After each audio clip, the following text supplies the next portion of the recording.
Hi guys,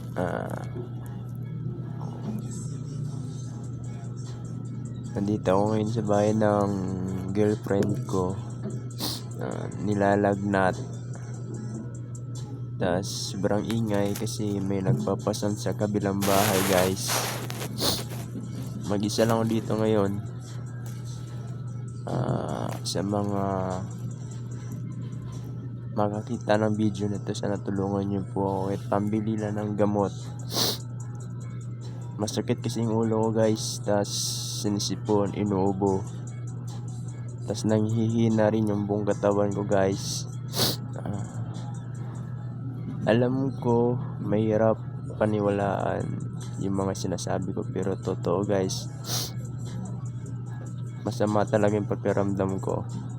Hindi ko alam kung ba't ako ganito. Sana may makapanood nitong video na ginawa ko. Yun lang guys, maraming salamat. Ingat kayo lagi. God bless.